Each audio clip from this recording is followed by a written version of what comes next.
Hey everyone, happy Wednesday. Good to be with you. It is a post-practice edition of the Utopia Football Podcast. I'm Sean Pendergast, one half of Payne and Pendergast on Sports Radio 610, coming to you live just moments after the sixth practice of Texans training camp just finished up out at NRG Stadium. A lot like yesterday's practice in terms of the format. Players worked out in pads. They were in thud form, which basically means tackling without bringing guys to the ground. There was a lively, rowdy crowd of Texan fans out there who are very excited for the 2024 season to start sometime soon. This was the second practice in front of fans today. And again, a lot like yesterday, a whole lot of rain in the morning that subsided and left us with some really cool temperatures. So it was a great atmosphere and a great environment, and the weather has been incredible this training camp. I'm guessing that, it looks like from the forecast, we're going to get that maybe for the rest of this week. I'm guessing when the team gets back from their trip up north, where they're playing in the Hall of Fame game next Thursday, staying up there for a week, and then playing in Pittsburgh on Friday, I'm guessing that will be, when they come back from that trip, that'll be when it starts to feel like Houston again for the next couple of weeks. And then they'll play 2 more preseason games here at home, and training camp will be over, and then we'll sit and wait a few weeks for the season to start. But so far, so good. Still a few guys missing from practice today that I'll get to in the practice notes section. And as well, we had some tempers flare today. We had our first official fight at training camp today, and it was Texan on Texan violence, and we'll get to that as well in this training camp report. But I want to start with Nick Caserio, who was on with me and Seth Payne this morning. We had an exclusive with Nick for about 25 minutes or so on the Payne and Pendergast morning show. If you want to listen to the entire interview, it was a good conversation, good quick hitting stuff, very training camp intensive, a few other bigger picture things about the team.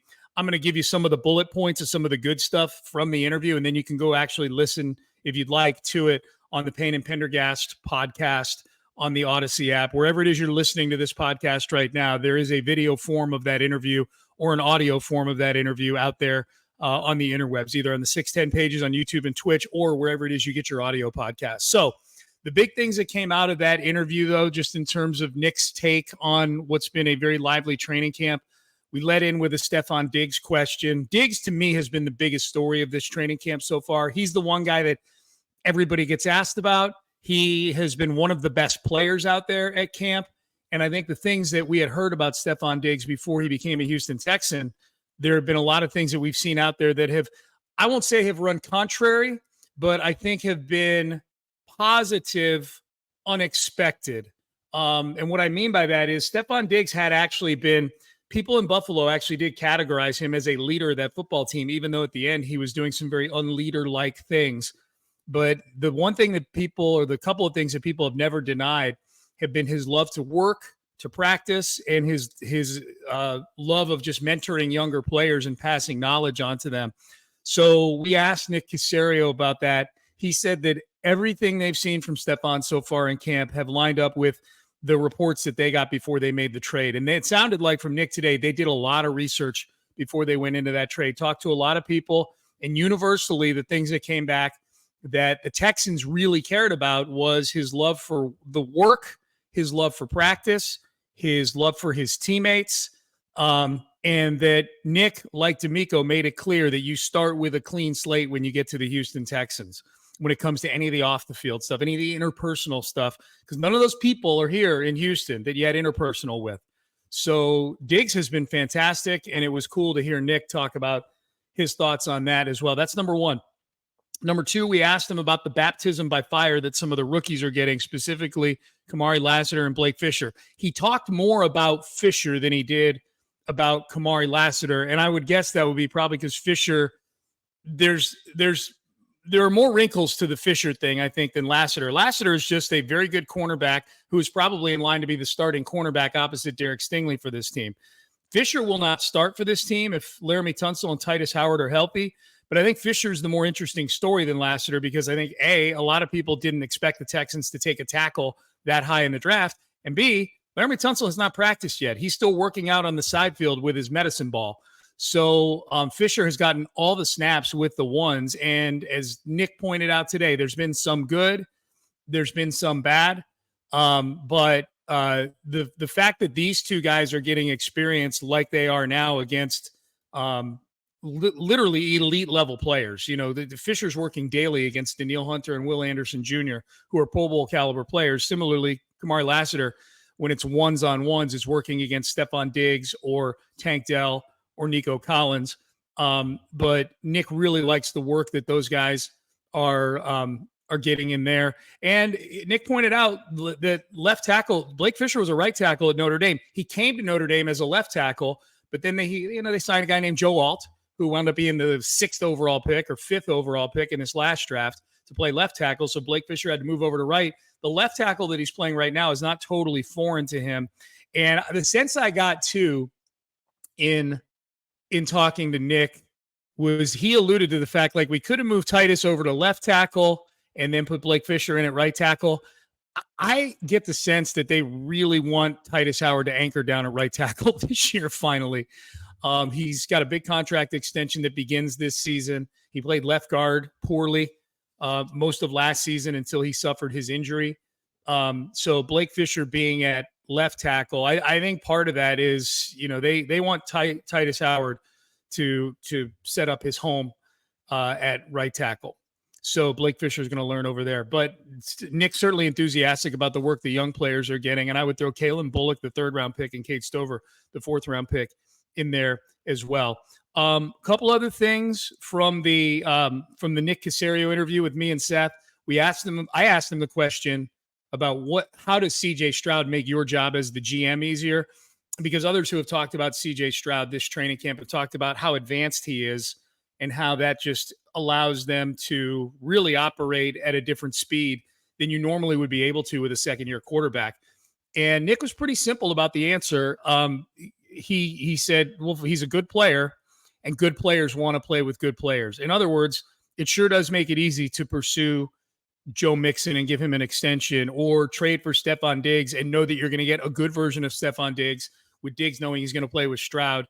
Even Daniil Hunter, who doesn't play on the same side of the football as Stroud, but who certainly had many, many options to go play for Super Bowl contenders, chose to come to the Texans, a Super Bowl contender, in no small part because the quarterback gives them a chance to win at a high level. So that's what I took away from that, is that, yeah, CJ Stroud is a big selling point for this team when they're out there on the open market courting guys to want to come here and play, or in the case of, say, Nico Collins, want to stay here on a contract extension, or any of the other guys, Dalton Schultz, any of the other guys who've signed to re-up to stay here since CJ got here. So that was pretty cool. The last thing was Seth asked him about Dameon Pierce and how Pierce has looked during this training camp, and especially in light of the fact that by the end of last season, Pierce was anchored to the bench. Nick alluded to maybe some non-football stuff that was going on with Dameon last year. Made it clear he was not going to spill the beans on whatever it was. But I think Nick wanted people to know that, hey, a big reason why Dameon may not have been Dameon last year was he had a lot going on, is how Nick phrased it. So that would imply to me, like, off the field, personal, whatever it may have been, that Dameon had some stuff going on there. So does that make me feel better about Dameon Pierce in 2024? I mean, I guess maybe if having distractions off the field, for some guys, maybe it spills into how well they're able to pick up a new playbook and things like that. But I'll say this, Dameon's had a good camp so far. He's looked like a different player. So those are some of the highlights from the interview with Nick. You can listen to the entire thing on the sportsradio610.com webpage on the Odyssey app, or go find the Payne and Pendergast podcast. And I'm sure our producer, Ben Gary, has given that interview its own episode on our podcast timeline. So you can go find that there. It's about a 25-minute listen. So it's an easy commute, or 25 minutes is my elliptical time on Wednesdays that I do. So I could very easily listen to it.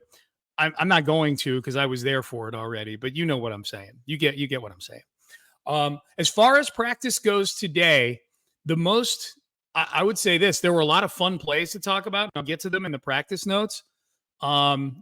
But the biggest thing that happened out of practice today, we got our first fight out of practice for this training camp. I can't remember if we had any scuffles or fights last year. This might have been the first fight of the D'Amico Ryans era amidst Texan fans. I know they practiced with the Dolphins last year. I'm guessing there was some chippiness out there for that. There always is for joint practices. They're going to practice with the Rams in a few weeks. So I would expect maybe we see some tempers flare there. But this was legit tempers flaring, and it stemmed from C.J. Stroud hit Stefon Diggs on sort of a crossing route, and Jimmie Ward kind of went a little beyond thud, kind of landed on Stefon hard or dragged him to the ground.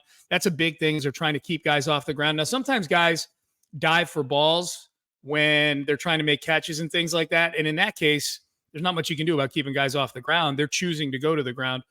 The Diggs play, if I'm remembering it correctly, and I'm guessing there might be footage of it out on the internet, they don't let us in the media shoot video after a certain period of time, like after the first 20 minutes.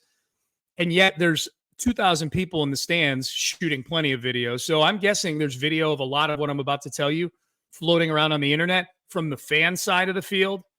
And there may be video of this scuffle. I'm sure there probably is. The highlight of the scuffle, though, was Derek Stingley Jr. Once they kind of separated both sides, kind of got the offense out of the scuffle and the defense out of the scuffle, Derek Stingley Jr. walked up behind Dalton Schultz and just threw him to the ground, like total cheap shot. And that kind of started the dust up again. And then I think people, cooler heads, realized, like, what are we doing? Like, why are we doing things that could knock out good players? The last thing I need is Dalton Schultz, who has been a little bit limited at times here in this training camp, and Derek Stingley Jr., whose career history tells us that if you shove him to the ground, there's a 50-50 chance he's going to miss the next week of practice. I don't need those guys involved in stuff like this, okay? I don't need any of them involved in it. I'm glad CJ stayed far, far away from it, but it was quite a spectacle, man. I'm not surprised at all if it did start with Stefon Diggs and Jimmie Ward, which I'm purely speculating about that starting it. This thing is all the way across the field, and I only know that that's the play that took place before there was this dust up. Stefon Diggs and Jimmie Ward, that would feel like it would be on brand for the two of them to escalate things like that. But again, the main event was Derek Stingley Jr., kind of a cheap shot on Dalton Schultz. I'm guessing that everybody's kissed and made up in the building over there, and it's probably good they don't practice tomorrow. But that was the highlight of practice today, is that we got a little WWE action, man. Who do you got, Dalton Schultz or Derek Stingley Jr.? I give Stingley the athletic advantage. I give Schultz the size advantage and the reach advantage. Schultz has a Stanford degree. That can go one of two ways. He's either a super duper computer nerd. I know he likes to game. He's a big gamer, but so is Stingley. Stingley brags about his NCAA 25 chops. So that's a standoff right there as far as the nerdedness goes. But I think maybe, no disrespect to LSU, but I think Dalton Schultz with that Stanford degree might be able to figure out some leverage angles and maybe, who knows, maybe a way to sneak in some brass knucks or something like that. So that's my handicap of a Stingley versus Schultz fight. So tempers flare at practice today. As far as practice notes go, no Joe Mixon out there again today. That's the third straight practice he's missed. John Mechie was out there but not practicing. Christian Harris actually out there today but not practicing. Laramie Tunsil again working out on a side field. None of these injuries seem to be anything that has anybody super alarmed. So I would say that they are still a relatively healthy team. We're only 6 practices in, and only 2 of those practices have been in pads. But I would say that any of the injuries they've sustained so far, nothing like last year where Scott Quesenberry just shredded his knee early on in training camp. And then that led to all sorts of craziness with offensive line injuries. Nothing like that this year so far. So that's good to see. But it's been a lively camp, man. As far as notes from today's practice, again, the offense doing a lot of really, really good things out at practice today. In the first team session, Tank Dell actually dropped the ball from C.J. Stroud. Tank came back and had a few nice catches after that, so I think it was just a one-play thing. I don't think we need to worry about Tank. They went heavy in the run game today. They did a lot of run game, and I'll tell you somebody who flashed, and maybe it's because he's with the threes against the threes, but the rookie Jawar Jordan from Louisville, the 6th-round pick, I thought he did a lot of good things in the run game today. He was a good college player. He's a little undersized, which is why he went in the 6th round. But he had a nice practice today. I would not mind, especially as long as Mixon is out, I wouldn't mind seeing them bump Jawar Jordan up and maybe see him get some of Daria Gumbawale's run with the second and the first team and just see how it looks. So we'll keep an eye on that. But I thought he ran really, really well today when he was given the ball. It's a whole lot easier to take things away from the run game now that they're in pads than when they were in just jerseys and helmets. So that was good to see. But Tank had a drop. Then Tank had a nice catch, actually, from Davis Mills. Nico Collins had a really nice catch and run where he kind of caught the ball out in the flat, juked a guy, and then he ran it all the way because guys weren't allowed to bring him to the ground. I think it would have been a nice catch and run for about 20 or 25 yards. The play of the practice, not the spectacle of the practice today, because that was the fight. But this was another one where Derek Stingley Jr. was right in the middle of it, man. This was a Stingley practice today. Had a phenomenal pick. And I know this video is up on Twitter because I saw it. Some fans videoed this one. But, man, Stingley running stride for stride with Tank Dell.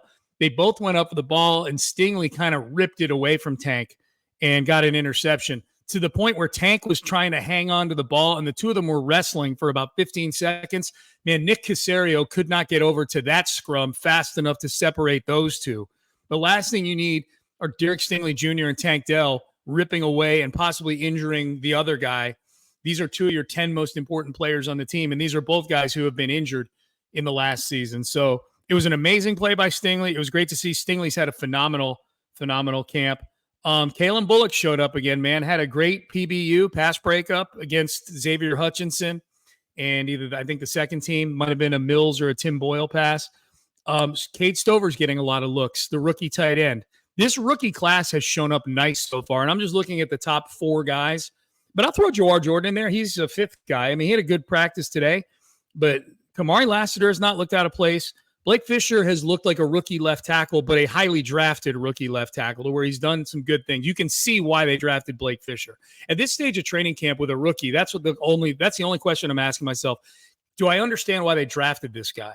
And I would say with all 4 of those guys, Lassiter, Fisher, Bullock, Stover, it's very evident early on that you can see why they drafted him. Bullock has had some plays in camp. He's run with the higher up teams on the depth chart at times, looked very athletic, very lengthy.